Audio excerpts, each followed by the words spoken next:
So we welcome Gareth Darlow to our presbytery, our Yarra Yarra Presbytery meeting on this Wednesday night. Gareth is chair of Placements Committee as well as his ministerial responsibilities in congregation at Glen Iris Uniting. Gareth, thank you. And we hand over to you. Thanks, Ian. Absolutely my pleasure to be here with you tonight and to talk a little bit about the workings of the Placements Committee, which, because it's a committee which does so much in confidence, does seem arcane and terrifying and strange to people. So I'm really happy to talk with you about some of our process and to talk a little bit about some of the challenges that we face as well. I thought it might be helpful to run through a very truncated version of what happens between a minister telling a congregation, "I'm leaving," and a new minister being inducted into the congregation. And I apologize if for some of you this is like stuff that you already know, but this is often a way that we kind of find the questions that we need to ask and need to answer. So I'll stop somewhere in the middle for questions, and then I'll stop at the end for questions. We also, I should point out, have here Sue Clarkson, who is the Secretary of Placements Committee and actually knows a lot more than I do. Can people all see that? Yep. All right. So the first time that a lot of congregations get involved with the Placements Committee is when their minister says, "I love you, but I'm leaving," or I'm leaving. And there's usually 3 months notice. The minister usually gives 3 months notice. And during that time, or soon after that time, the presbytery conducts a mission study. And out of that mission study comes a congregational profile. And this is about, I think about 8 pages at the moment. And it answers a few questions. It answers questions about the congregation's identity. And forgive me, I'm using the language of congregations tonight because that's the most common type of ministry placement that we deal with. There's a little bit of a different process for agencies and hospitals and schools, but we'll make it as simple as we can and stick with congregations. So there's questions of identity. Who are you? Who are you within your congregation? Who are you beyond your congregation? What's the community that you find yourself among? And how do you reach out to that community? There's a whole section on the expectations of a ministry agent. You know, there's the big theology of who we are as church, and then there's like, what do you want us doing day to day, week to week, month to month? And then the final kind of section in the congregational profile is the terms of placement. So is this full-time, part-time? Are you paying all the allowances, or do you have an amazing office with computers and you're giving someone a phone? And what's your provision of housing? What housing are you providing to the ministry agent? That congregational profile goes to the presbytery, goes to the PRC, and the PRC approves the profile or fixes it and then approves it and brings it to the Placements Committee. And at the Placements Committee, representatives from the presbytery, so for you guys, Yarra Yarra, present the profile. I'm going to use Glen Iris because they're not looking for a new minister. Here's Glen Iris. They have this work they're doing with kids from the local school. They're really excited. They're a small congregation. They have diverse kind of worship styles. They're looking for this kind of a minister.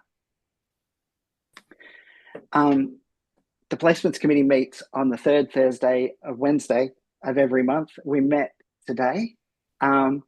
and it consists of representatives from each presbytery. There's 2 people from each presbytery. From this presbytery, the representatives are Ray McCluskey and Jeffrey Grinton, who is also here and also knows more than me. There's our intercultural ministry representative, who is David Kim, and he has kind of just this wealth of contact with our multicultural, our ministers from cultures other than Anglo. Sue, who's our secretary, Anita, who's our administrator, and me. And so when the profile comes to the placements committee, the placements committee often asks some questions of the profile, and sometimes the answers to those questions mean we go fantastic and we approve that profile. Sometimes we ask the presbytery to do a little bit more work. And so some of those questions center around, like, is this a viable place of ministry? Is this a place where the work of the church has the chance not just to kind of putter along, but to thrive? Is this a place where sufficient thought has been put into who we are now and who we feel God might be calling us to be? Another time that we sometimes ask questions is around the expectations of the ministry agent who we put in there. Very often, and this will come as no surprise to you, the church is not getting bigger. And so congregations are combining, and that's fantastic. And other congregations are choosing to go from a full-time placement to a part-time placement. And sometimes as that happens, the expectations of a ministry agent are not quite adjusted enough. So we've occasionally got a case where a minister might be expected to go to 4 different church council meetings every month. And so we'll sometimes say, actually, we'd like you to do a little bit more work on what it is you're expecting your minister to do. And again, putting a focus on how will your minister help you to grow and flourish, rather than necessarily just kind of following. And the last part of that puzzle is that sometimes there are just problems with the terms of placement, and sometimes there are boxes that haven't been ticked, and we kind of tick those boxes on the spot. Sometimes it's a little more serious, and especially housing can be an issue. Congregations that don't have a manse, congregations that are offering a part-time placement or seeking a part-time placement often struggle, and understandably struggle, with the idea that for a 0.5 or a 0.6 placement, they should have to find a house and rent, in many cases, a house full-time. And the reason for that is because most of us need a place to sleep every night, and housing is important to ministry, but that's often a puzzle that presbyteries need to do some work on. I'm going to stop there and ask if there are any questions just at this point about what I've talked about so far. Gareth, you haven't mentioned about the minister's profile. My understanding was that you looked at both ministers' profiles and congregational profiles to try and match the two. That is 100% correct, and I reckon that's probably the next slide. So we will get to that. Yep. And Ken Tabat, I can see your hand is up. Yep. Gareth, can you give us an indication of the workload of the placements committee? How many placements are they normally looking at, or does it vary a lot over the period of a year?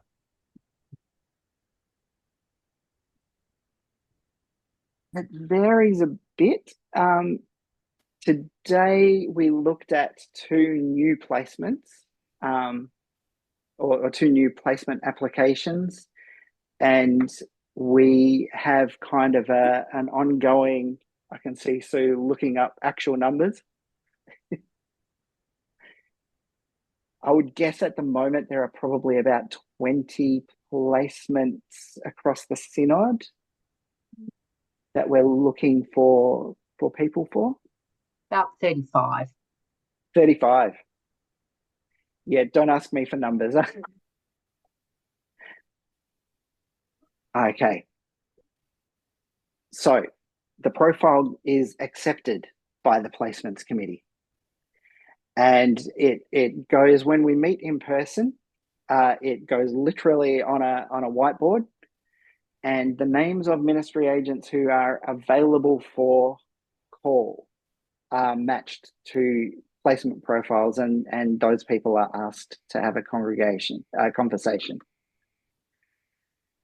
So a minister is regarded as available for conversation after 5 years in their current placement. Available doesn't mean that they are ready to move. It doesn't mean that they want to move. And it doesn't actually mean that we expect them to move. It means that we can ask them whether they are prepared to have a conversation. And at the end of 10 years, ministers are expected to move to a new placement, but obviously extensions are often sought. So a minister can express interest, and a layperson also can express interest in a particular placement. And there's the expression of interest form, which you can download from the Synod website. That tells us why you're interested in a particular placement. It tells us what you think you bring to the table, in particular around this placement, because you're right, Irene, ministers fill out a profile, and those profiles are kind of, because they're not usually written with a particular placement in mind, those profiles are quite general. So this says, here's not just why I am an amazing minister, but why I'm an amazing minister for this placement. And so the kind of official expression of interest is one thing, but the other thing is that our presbytery reps bring us their knowledge of the people in their presbytery and their knowledge of people's willingness or otherwise to be approached to have a conversation. So if you are feeling not necessarily called to leave where you are, but feeling like you might be open to having a conversation, grab Ray, grab Jeffrey, tell them, one, I'm interested, but two, what sort of thing you feel you might be called kind of towards. And so if there's a really good match, ministers are usually invited or often invited to have conversations with those congregations. There are sometimes reasons that that despite someone having kind of a heap of good things about them, that other things are going on, and so we don't kind of invite people into those conversations. But let's say there's a match, and the placement committee sees like this potential. We ask a minister to have a conversation, and a conversation will take place between the ministry agent, and that's minister, deacon, a lay pastor, and a conversation takes place, which is not an interview, but a joint nominating committee is formed. That's a couple of people from the PRC or from the presbytery and a few people from the congregation. And they have a conversation with the minister to see whether this is something which might be life-giving for everyone. Let's say it is, hooray. That goes back to the presbytery PRC and they give their approval. A congregational meeting is held. The congregation gets in behind. A call is issued. The call is accepted. And soon afterwards, probably about 3 months afterwards, a minister begins work. in the new congregation. I've said complications here. Here are some of the struggles that we have as a placements committee. And I know one of the questions I'm most often asked is, to be blunt, what are you doing? Why have we put in a profile, and we're a great congregation, by the way, we are amazing, and why have we had a profile sitting in with placements committee for 6 months or 12 months or longer, and we haven't had a conversation with the minister? So here are a few of the struggles that we face. And the first one is simply that there is a lack of available ministry agents. We have a heap of people retiring every year, and this year is actually really exciting. We have 6 new students who are exiting into the church, but we have more people retiring than coming into the church. And we also have a number of ministers who are telling us when we approach them, you know what, this is my last placement. I'm not retiring yet, but I'm not going to another place. And then we have another group of ministers who say to us, this is not necessarily my last placement, but I want something quite particular for my last placement. I'm not prepared to do another congregation that doesn't let me kind of really live out this thing that I'm really passionate about in my ministry. So there's literally sometimes just not ministers to ask to have conversations. There's a lengthy process around our lay pastors. The placements committee is not allowed to approach a layperson and say, we would like you to have a conversation, unless that layperson has put in an expression of interest. What that means is that sometimes someone's name comes up and everyone says, yeah, they would be fantastic. And then someone says, okay, so Ray, can you go and talk to that layperson and see if they're interested, and ask them to fill out an expression of interest, and ask them to write a profile. And then the profile needs to go to the Presbytery PRC and be approved, and then come to us. And then when we've got their expression of interest and their profile, we can ask them to have this conversation. And there are reasons for that. When someone's an ordained minister in the Uniting Church, we are able to make assumptions. There is knowledge that we have built in about their training, their theology, their faithfulness to the Uniting Church, their good standing. And all of that is very usually true with our lay people, but we don't have that knowledge built in. So we need to acquire that knowledge, and that takes time. And we're working on some ways to streamline that, but those are the kind of the bumps that we face in that road.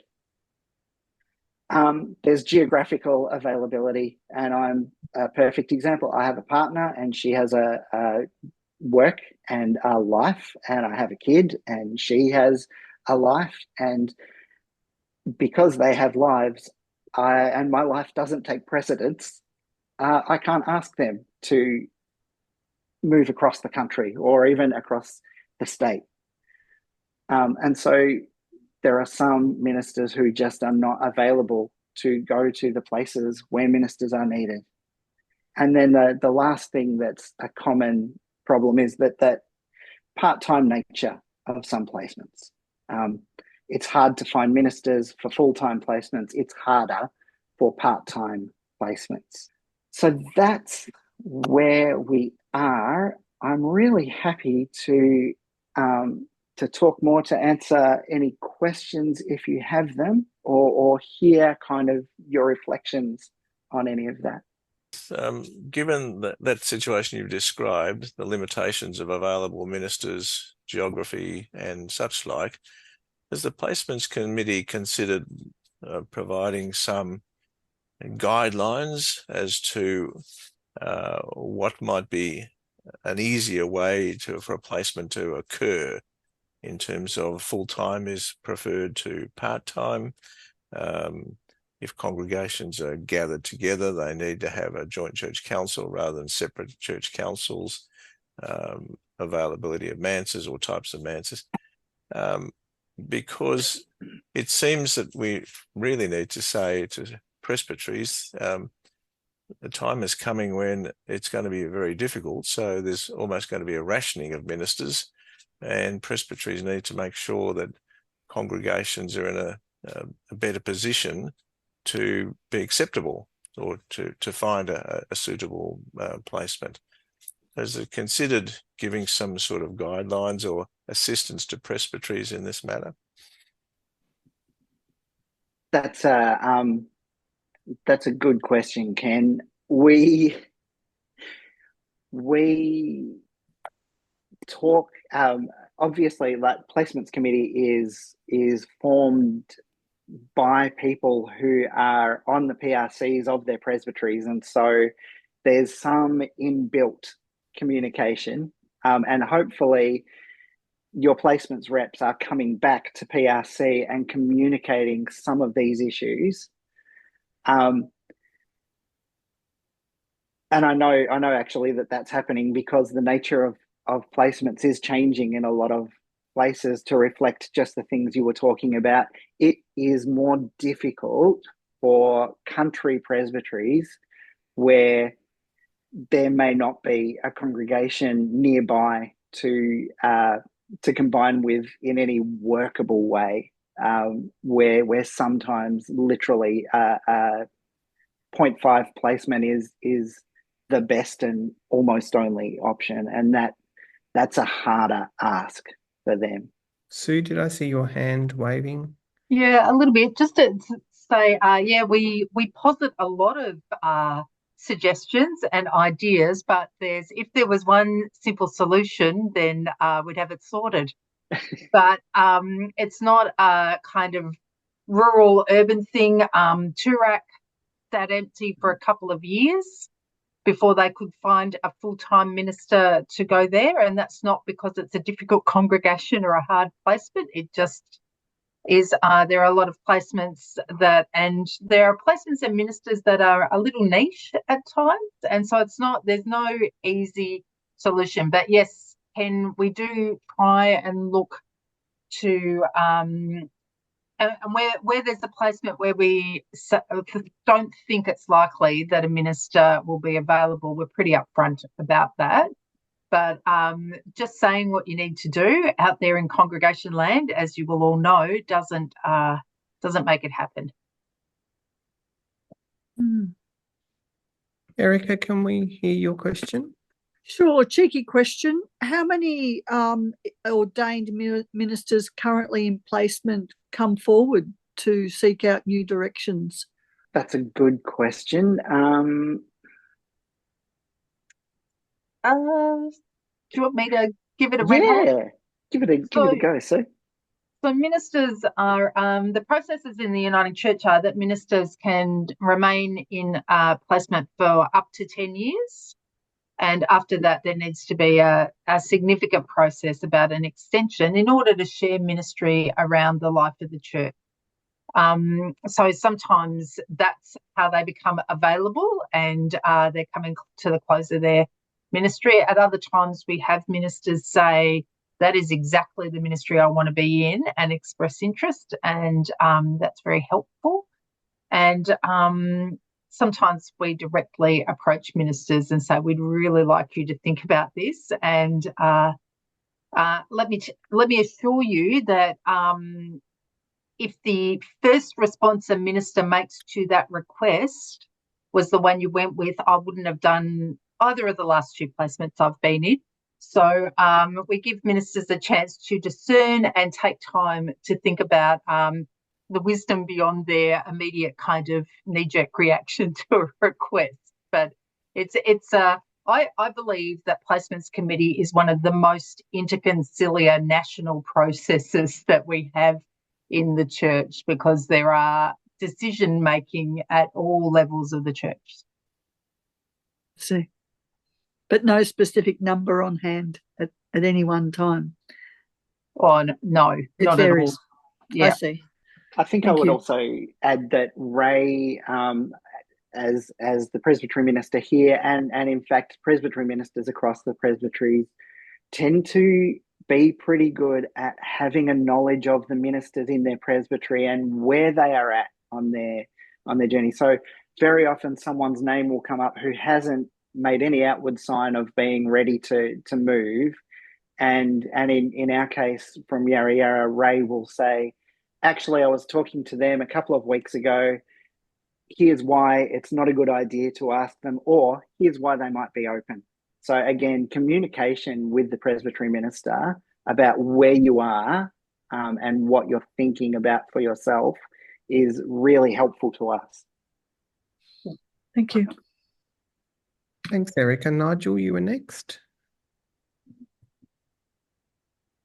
Thank you, Gareth. I'm sorry, I had to duck out for a moment, so I'm not sure if you've answered this question, but preempting a question that Sally asks us for a while, almost every time we meet, how can we be praying for you as the Placements Committee? Great question.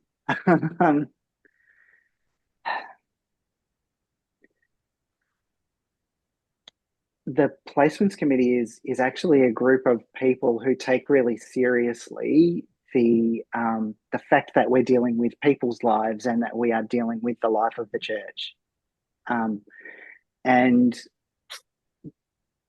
we bear that responsibility not lightly, often with joy, but never lightly. And so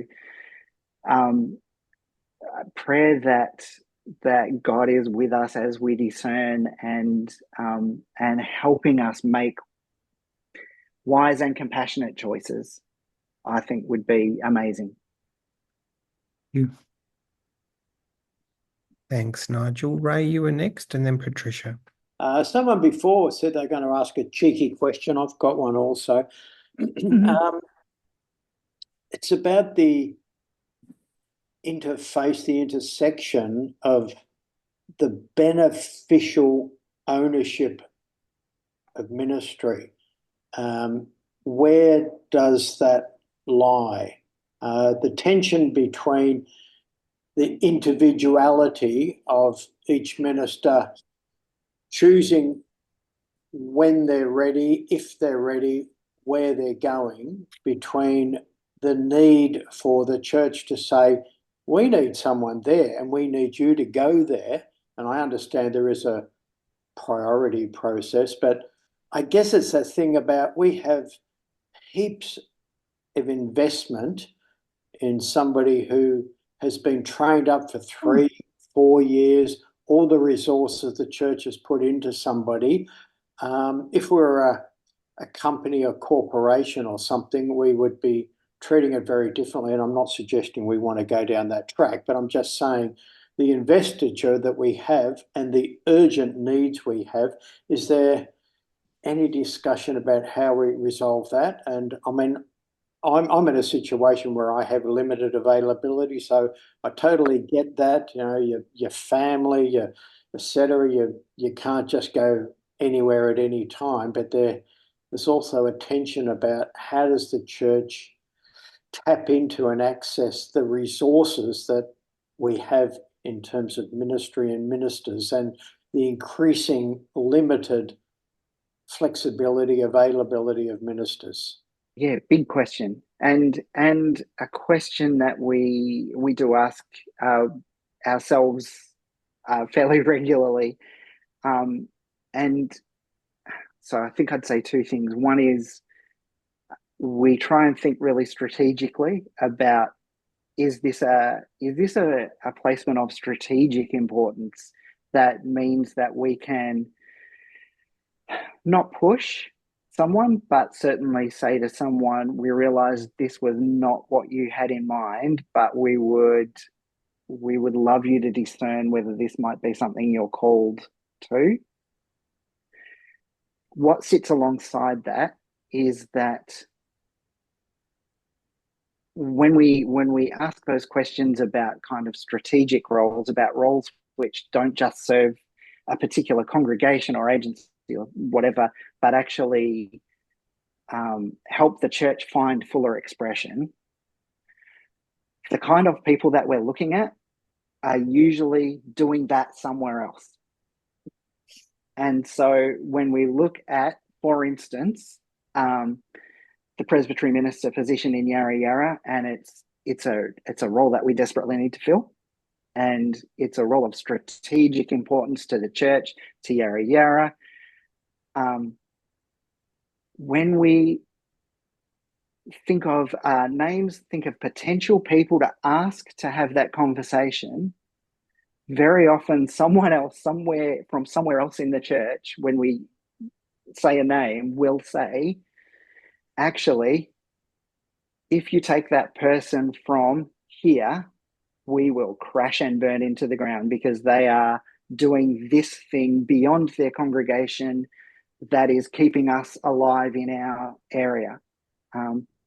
And so I absolutely hear the need to have conversations with ministers about they're listening for the call of God to go beyond what they might be comfortable with.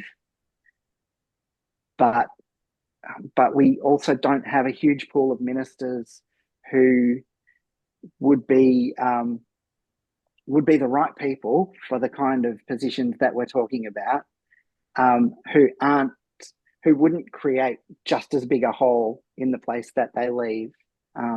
And so we're often weighing strategic importance over here versus strategic importance over here. Thanks, Gareth. And Patricia, last question. Yes, I just wanted to know how do ministers from other denominations fit into all of this? I know that we do have them here, don't we, in the Uniting Church? And how do they transition? Or is that a completely different subject and we can need to look at it separately? No, there is a transition process that Sue knows lots about.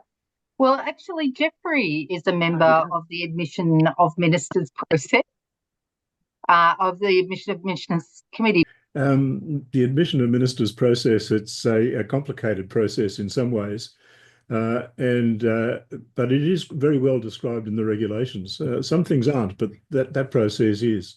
It's a two-stage process. If a minister from another denomination is interested in working with the Uniting Church, then the first thing they need to do is approach the Associate General Secretary, who establishes their current good standing with their current denomination. That's a sort of a gateway that the Uniting Church has put in for good reason. If that good standing is there, then the minister is invited to a conversation with the Admission of Ministers Committee, which is another committee parallel to the Placements Committee, but quite separate from it. And that committee determines whether the person is deemed to be suitable for working in a placement in the Uniting Church. If they are, if the person is so deemed, then that name comes back to this Placements Committee, and that name then gets put on the list along with all of the other names that we've been talking about.